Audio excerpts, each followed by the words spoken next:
Hello and welcome to another one of my videos. Today we'll be taking a look at Like a Dragon Infinite Wealth for the very first time. This is the very first time I'm actually launching the game and I want to see how the game performs. We're going to be showing our stats here as well. So on the left here I'll be showing all the CPU cores. We have FPS averages, 1% lows and all that stuff. All the statistics are on the screen. We seem to be having a 60 FPS lock, which a lot of games do have, but let's continue on into the menu and see what happens. So we're going to go with Japanese, because Japanese and Yakuza sounds pretty cool.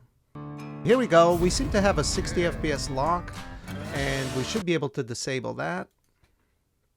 I'm playing the game on a 3440 by 1440 ultra-wide display, and let us check out the settings. I'm going to hide the performance metrics real quick. So we're running the game at 3440 by 1440, 175 Hertz display. Graphical quality, we'll leave that alone for now. Let us change the FPS to unlimited.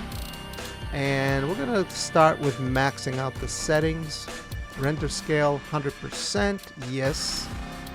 And do we have DLAA? Yes, we do. We're going to go with that first.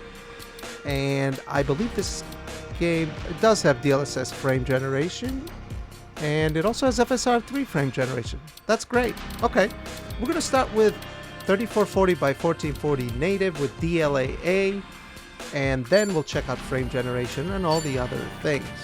Okay, so let us begin with a new game. I must have VSync enabled because it seems to be topping out at 175 FPS. I am pretty sure we have VSync on, so I will turn that off as soon as we begin playing. Point is to just check out the game's performance, essentially. Obviously, when I do a playthrough, I'm going to watch all these scenes because they matter, but we don't have to right now. We can get straight to the gameplay and see what happens. First, I am 100% sure, 99% sure we have VSync enabled, because we seem to be locked to our monitor's refresh rate, and yes we do.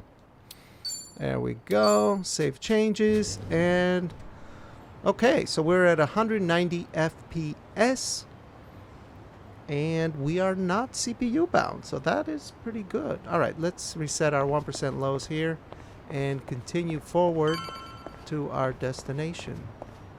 Okay, maybe we are hitting some CPU bottlenecks at the moment because we're dropping well below 99%, but we are getting a lot of frames.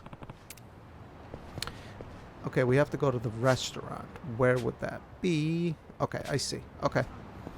Now, I did have an issue with DLSS 3 frame generation, that is, on the Like a Dragon Gaiden, where enabling it with such high frame rate didn't really turn it on. I wonder if that happens here as well. As a matter of fact, why don't we check it out? So we're getting 190 FPS. Let's see if we can turn DLSS 3 frame generation on. Will we get more frames or not? Okay, so we are getting a little bit more. Not crazy more, but a little bit more. We went from 190 to 230. You would expect a lot more than that. But the frame time is pretty flat, very, very smooth. Yeah, I mean, the game feels... You guys are not going to be able to see that. As a matter of fact, it might even look choppy to you, but it's insanely smooth to me because I have a 175 Hertz display, whereas on YouTube, you're watching a 60 FPS recording. So obviously, it's not going to look like that. However, before I move forward, I do want to check out FSR real quick because I want to see how that frame generation works while we're at it. So why don't we disable NVIDIA frame generation, and we're gonna go with, as a matter of fact, I want to go with FSR 3 native AA. There we go. Same exact settings as Like a Dragon Gaiden. So I want to see what we're getting here for frames. So okay, so using FSR 3 as a form of anti-aliasing right now, we're running it at native AA. We're getting 180 something FPS. Okay, let us try turning frame generation on now and see how many, what the bump in frame rate is. Okay, we're at 187. We're gonna go ahead and turn on frame generation, FSR 3 that is. Okay, frame generation is on. and we're at 260 FPS, okay? I mean, normally you tend to see close to, I don't know, 50 to 70% increase, and that's not what we're seeing here. So, but it seems to be kind of around the same as DLSS 3 frame generation with DLAA. So, fairly comparable, I would say. Very unnecessary, because, you know, I'm already beyond my monitor's refresh rate running the game natively. So it's not really necessary. But, I mean, while we're here, right, why don't we check out the aliasing? Because we are here to begin with. And what I'm going to do is I'm going to focus on that building up there to the right, where my character's head is right now. You can see a bit of flickering as I move around. It seems to be very, very distracting, actually. This is with FSR 3 frame generation, and I would like to disable that now, just to check out what FSR 3 native AA looks like. And yeah, we are seeing the railing on the roof there to the left is quite unstable whenever we move the camera. Sitting still, it's not so bad, although I still do see a bit of flickering. But moving the camera does cause quite a lot of instability on the railings. Now, let us check out the game's own TAA, which in these games it's actually not great. And I'm going to disable the frame rate counter, why not? Okay, so it's a lot more unstable. FSR 3 native was actually doing a much better job. Right now it's extremely flickery, even without moving. Once we move, it'll be even worse. But I don't know, it's just bad. It's almost like the railings completely disappeared. So yeah, we're getting a lot of flickering. Not great. Alright, let's try NVIDIA DLAA. There we go. This is NVIDIA DLAA. Okay, so now the railing looks perfect. I don't see any flickering. But we're not moving the camera. Let's try moving the camera.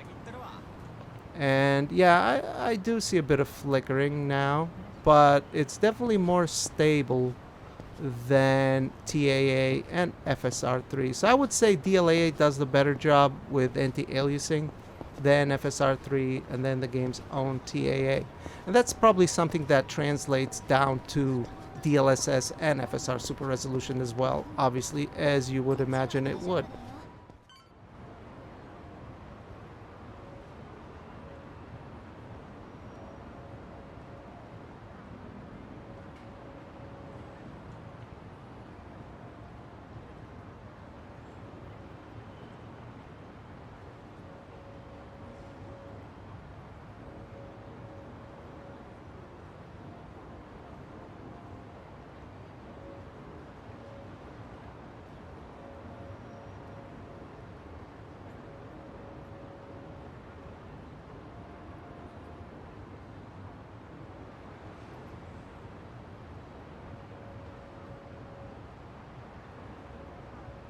So we're going to stick around with NVIDIA DLAA and continue forward. But yeah, the game seems to run pretty well. I mean, our 1% lows are great. Not much stuttering, so that's good. Alright, battle time. Here we go. Is this going to be a turn-based game? I don't know, actually. Yakuza Like a Dragon was. Alright. It is. It is. Okay. Cool. All right, interesting. But yeah, I mean, these games run really good, guys. I've never had a problem with Yakuza games. I guarantee it's going to run good even on low spec PCs. So that's good with these games. They look pretty good too. Anyway, I think I'm going to wrap it up. I just wanted this to be a quick look at the game, check out how it runs, and see if there was any performance issues or anything like that, since the game just came out, and it runs pretty well, actually. It has all the same features that the previous game did. And it's good to see a game that runs. I think we're doing pretty well with PC releases lately. So that is good. Anyway, I hope you guys enjoyed this. If you did, give it a like. And if you want to see more stuff like this, consider subscribing. I hope you all have a great day. Thank you.